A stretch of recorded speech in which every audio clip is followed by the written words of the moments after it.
નમસ્કાર વિદ્યાર્થી મિત્રો, ધોરણ 7 વિષય ગણિત પ્રકરણ 14 સમિતિ એમાં આપણે સ્વાધ્યાય 14.1 કર્યો।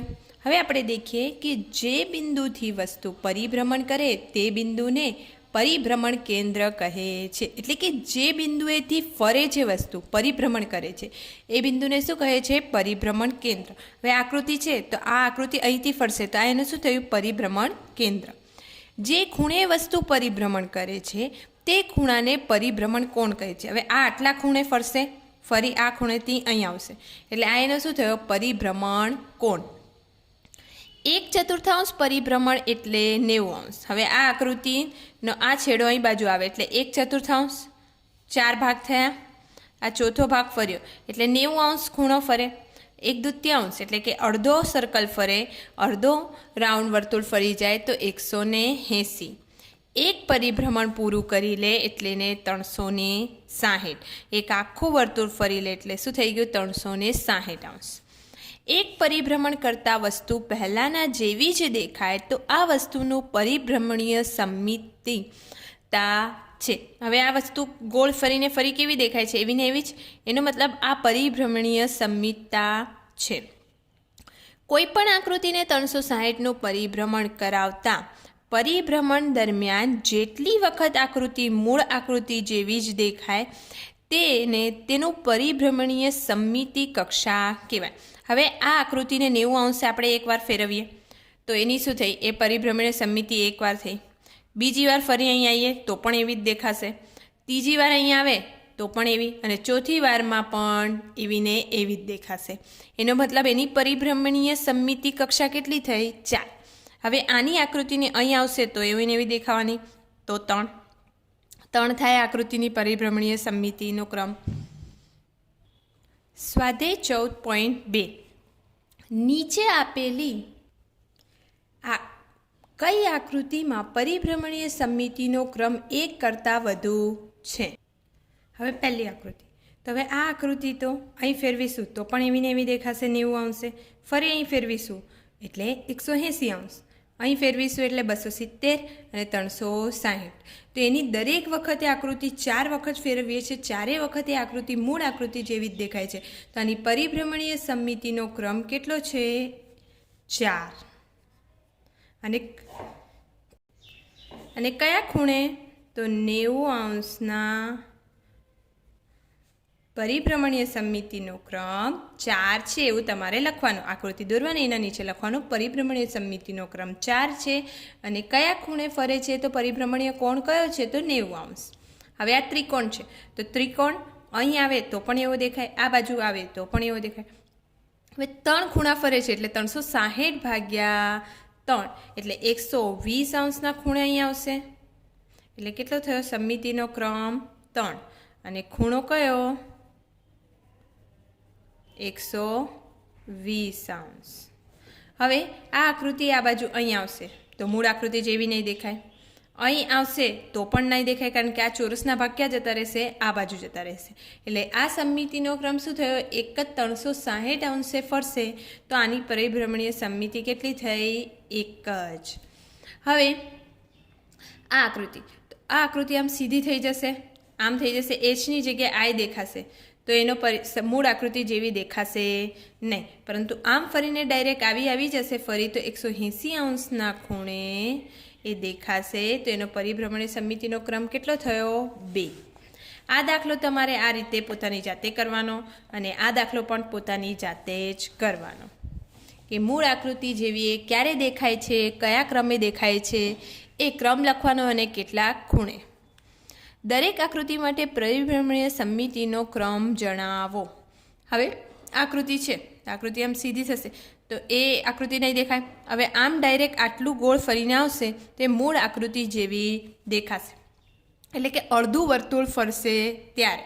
એટલે અડધું વર્તુળ કોને કહેવાય? તો આપણે ઘડિયાળમાં શીખી ગયા છે 180°ના ખૂણે અને પરિભ્રમણીય ક્રમ કેટલો થયો? 2 થયો। હવે 80°ના ખૂણે આ ફરે છે, આ ખૂણો કેટલો છે? 80। તો આ ખૂણો કેટલો થયો? 100°નો થયો। આપણે શીખી ગયા છે આગળ પ્રથમ સત્રમાં કે આ રેખિક જોડના ખૂણા પ્રમાણે આનો સરવાળો કેટલો થાય 180 અંશ અર્ધવર્તુળનો. તો આ કેટલાક અંશના ખૂણે ફરશે? હવે અડધું ફરશે તો 80 અંશના ખૂણે ફરશે, તો એટલે મૂળ આકૃતિ જેવી દેખાય નહીં. એટલે આખો આ ગોળ ફરીને આ બાજુ આવી જશે, અર્ધવર્તુળ દેખાશે. તો આ ભાગ આ બાજુ જતો રહેશે ને આ ભાગ આ બાજુ, એટલે મૂળ આકૃતિ જેવી દેખાશે. એટલે ક્રમ કેટલો થયો?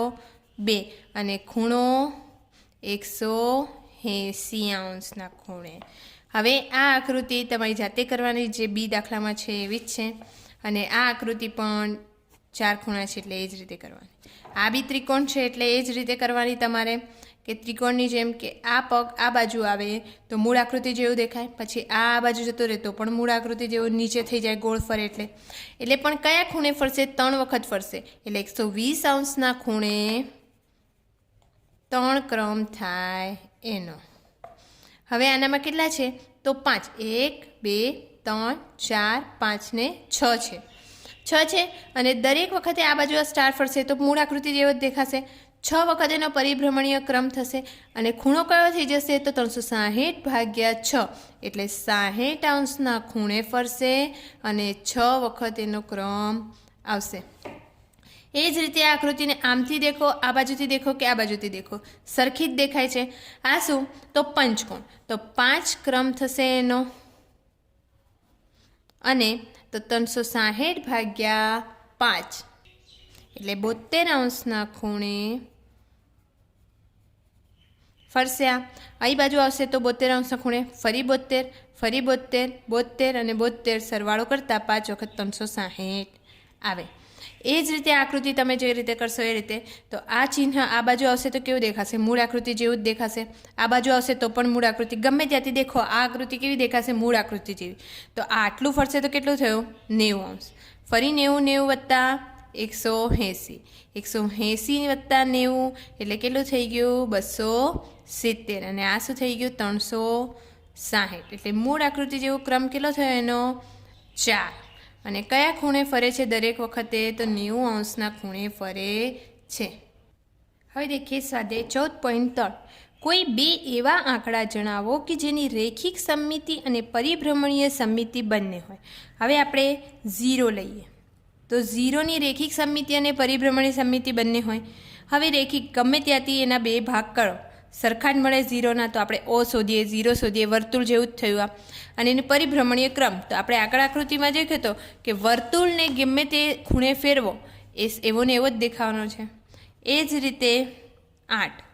તો 8ની પરિભ્રમણીય સમમિતિ રેખા કેટલી થઈ? 2 થઈ. હવે એને અહીં ફેરવીને અહીં લાવશો તો મૂળ આકૃતિ જેવો નહીં દેખાય, પરંતુ એની રેખિક સમમિતિ કેટલી થઈ? 2 થઈ. અને એ જ રીતે આ 180 આવશે એટલે 2 સમમિતિ રેખા 360 અને 180 એટલે એની રેખિક સમમિતિ પણ 2 થઈ અને પરિભ્રમણીય સમમિતિ પણ 2 થઈ. એવી રીતના રેખિક સમમિતિ પણ આની અસંખ્ય થાય અને પરિભ્રમણીય સમમિતિ એ ગમે તે ખૂણે ફેરવો મૂળ આકૃતિ જેવું જ દેખાય. એટલે 0 અને 8. નીચેના દરેકમાં શક્ય હોય તેવી કાચું આકૃતિ દોરો. 1 થી વધુ ક્રમની રેખિક અને પરિભ્રમણીય સમમિતિ બંને હોય. હવે એવો ત્રિકોણ, તો ત્રિકોણ સમબાજુ ત્રિકોણ, એની રેખિક સમમિતિ કેટલી હોય? 3 હોય. આપણે આગળ આકૃતિમાં દેખી ગયા છે કે રેખિક સમમિતિ કેટલી હોય? એના આ બાજુથી સરખા ભાગ કરો તો પણ પડે, આ બાજુથી કરો તો પણ પડે અને આ બાજુથી કરો તો પણ પડે. એની પરિભ્રમણીય સમમિતિ પણ કેટલી હોય? 3 જ હોય. અહીં 120 અંશ, 120 અંશ અને 120 અંશ.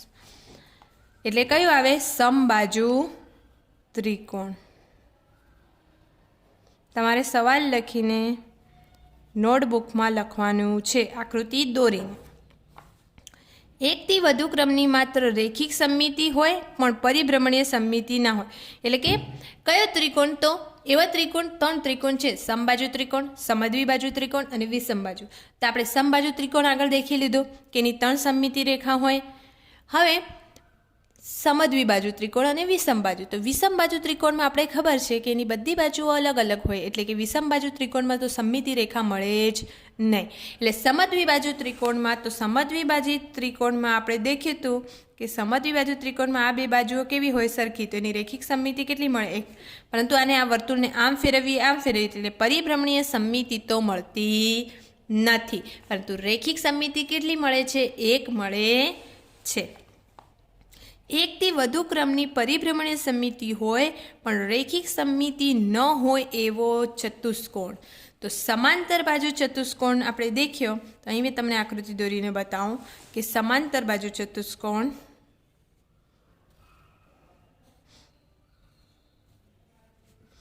એકથી વધુ પરિભ્રમણીય સમિતિ હોય પણ રેખિક સમિતિ ન હોય. હવે આને આ રીતે દેખીએ તો આમ સામસામેનો ખૂણો મોટો થઈ જાય, આ બાજુ વાળીએ તો આ બાજુ, પણ એની પરિભ્રમણીય સમિતિ તો હોય. અને ખૂણા આગળ તો આપણે ફેરવીને આ રીતે 180 અંશના ખૂણે વાળીને એને મૂળ આકૃતિમાં રૂપમાં લઈ શકીએ. એટલે સમાંતર બાજુ ચતુષ્કોણ એકથી વધુ ક્રમની રેખિક સમિતિ હોય પણ પરિભ્રમણીય સમિતિ ન હોય તેવો ચતુષ્કોણ. એ તમારી જાતે તમારે હોમવર્કમાં કરવાનું છે. જો કોઈ આકૃતિમાં 2 અથવા વધુ રેખિક સમિતિ હોય છે, જો પરિભ્રમણીય સમિતિ હોય તો તેનો ક્રમ 1 કરતાં વધુ છે. હવે એવી કોઈ આકૃતિ છે કે જેનામાં રેખિક સમિતિ 2 અથવા તેથી વધુ હોય? હા, છે એવી આકૃતિ કે 2 કે તેથી વધુ હોય. તો ત્રિકોણમાં આપણે જોયું, ચોરસમાં 2 થી વધુ હોય, 4 હોય. જો પરિભ્રમણીય સમિતિ હોય તો તેનો ક્રમ 1 કરતાં વધુ હોય. અને આપણે જોઈએ આના પરિભ્રમણીય સમિતિ પણ કેવી હોય તો 1 થી વધુ હોય. એટલે આપણે ચોરસની આકૃતિને અહીં આપણે કોઈ બી આકૃતિમાં જોઈ શકીએ કે ચોરસ દોરીએ તો એને 90 અંશે ફેરવવામાં આવે, દરેક ખૂણે 90 અંશ 90 અંશ, તો એનો પરિભ્રમણીય સમિતિ ક્રમ પણ કેટલો મળે? 4 જ મળે. ચોથો દાખલો, ખાલી જગ્યા પૂરો. અહીં આકારો આપેલા છે, એનું પરિભ્રમણીય કેન્દ્ર કયું ગણાય એ લખવાનું છે, પરિભ્રમણીય ક્રમ લખવાનો છે અને પરિભ્રમણીય કોણ લખવાનો છે. ચોરસ, તો પરિભ્રમણીય કેન્દ્ર કયું ગણાય? એના 2 વિકર્ણ. પરિભ્રમણીય ક્રમ કેટલો છે એનો? તો 4. મેં હમણાં જ તમને કીધું ચોરસ. પરિભ્રમણીય કોણ કેટલો થાય? 4 એટલે 90 અંશ થાય. 4 વડે અને 360 ને ભાગી નાખવાનું. લંબચોરસ, તો લંબચોરસમાં શું હોય? વિકર્ણ. પરિભ્રમણીય કોણ કેટલો હોય? ક્રમ કેટલો હોય? 2, 180 અંશના ખૂણે. સમબાજુ ચતુષ્કોણમાં બી વિકર્ણ આવે. તમારે આ કોઠો નોટબુકમાં દોરીને કરવાનો છે. પરિભ્રમણીય ક્રમ કેટલા આવે? 2, 180 અંશના ખૂણે. આ બધી આકૃતિઓ આપણે આગળ જોઈ લીધી. તો સમબાજુ ત્રિકોણમાં પરિભ્રમણીય કેન્દ્ર શું ગણાય? તો પરિભ્રમણીય કેન્દ્ર આપણે આ રીતે જોડીએ તો આપણે આને શું કહીએ છીએ? મધ્યગા. 14.1માં આપણે જોયું હતું કે આને આપણે શું કહીએ છીએ? મધ્યગા. એટલે આ શું થયો? મધ્યગા. પછી એનો પરિભ્રમણીય ક્રમ 3. પરિભ્રમણીય કોણ 120 અંશ. નિયમિત ષષ્ઠકોણ એટલે વિકર્ણ જેના. પછી પરિભ્રમણીય ક્રમ 6 એટલે 360 ભાગ્યા 6 કરવાના એટલે કેટલા આવે? 60 અંશના ખૂણે. વર્તુળનું તમને બધાને કેન્દ્ર એટલે, અને આનું બી અર્ધવર્તુળનું બી કેન્દ્ર. પરિભ્રમણીય ક્રમ કેટલો આવે? તો અસંખ્ય. આ બધું આપણે ભણી ગયા છે. અને આ શું આવે? 2. અને અસંખ્ય એટલે ગમે તે કોણે એટલે અસંખ્ય થાય. પછી પરિભ્રમણીય કોણ. તો પરિભ્રમણીય કોણ શું થાય? તો પરિભ્રમણીય કોણ કેટલો થાય? તો 180 અંશના ખૂણે. અર્ધવર્તુળનું આપણે નહોતું દેખ્યું એટલે અર્ધવર્તુળનું જોઈ લઈએ. તો અર્ધવર્તુળ હોય આ રીતે. હવે એને હું આ 180 અંશના ખૂણે આ રીતે ફેરવું તો ફરી આવી રીતના દેખાવાનું છે. એટલે એનું અને ફરી અને આ બાજુ ફેરવું તો આ રીતે એની આકૃતિ બની જાય. એટલે શું થાય? 180 અંશના ખૂણે 2 વખત ફરે. એવા ચતુષ્કોણનું નામ જણાવો કે જેની રેખિક સમિતિ અને પરિભ્રમણીય સમિતિ બંનેનો ક્રમ 1 કરતાં વધુ હોય. તો આપણે જોયા ચતુષ્કોણ જેની 4 બાજુએ ચતુષ્કોણ, ચોરસ, લંબચોરસ, સમબાજુ ચતુષ્કોણ. તો એવી રીતના તમારે ઉદાહરણ લખવાના. ખાલી નામ પૂછ્યા છે એટલે ફક્ત નામ લખી દેવાના. પછી કેન્દ્રથી 60 અંશ ફર્યા પછી આકૃતિ તેની મૂળ સ્થિતિમાં જેવી જ દેખાય તો બીજા કયા ખૂણા માટે દેખાશે? તો આપણે અહીં આકૃતિ દેખી હતી કે 60 અંશના ખૂણે ફરે તો 60થી ફરી આ 60 ફરી આટલી 60 ફરી. હવે 60થી ફરી ક્યારે ફરી ફરશે? 60થી અહીં 60 + 60 120 અંશના ખૂણે. પછી 60 એટલે 180 અંશના ખૂણે. ફરી 60 એટલે 240 અંશના ખૂણે. ફરી 60 એટલે 300 અંશના ખૂણે અને ફરી 60 એટલે 360 અંશના ખૂણે. એટલે કે ષષ્ઠકોણ કોઈ હોય, 6 બાજુ હોય તો એ 6 ખાના હોય તો એ 6 ખૂણે ફરે.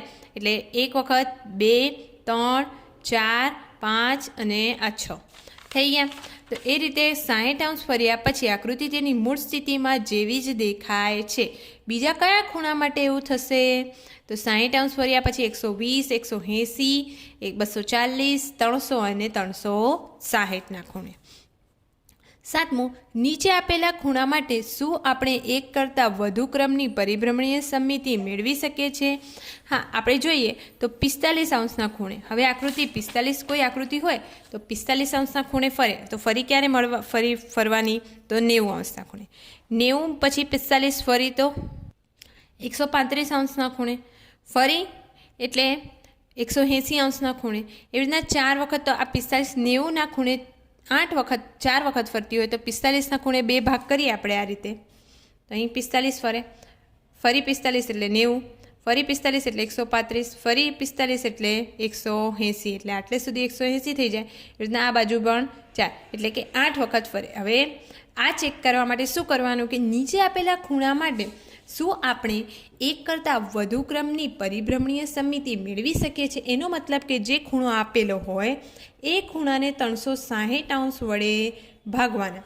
જો 360 વડે એને નિશેષ ભાગી શકાય છે તો શું થાય? 360 વડે જો નિશેષ ભાગી શકાય તો એ ખૂણે એ પરિભ્રમણીય સમમિતિ મેળવી શકાય છે. જો 360 અંશને નિશેષ ભાગી ન શકાય તો આની મળે નહીં. અને જેની 360ને નિશેષ ભાગી શકાય એની પરિભ્રમણીય સમમિતિ 1 કરતાં વધુ મળે.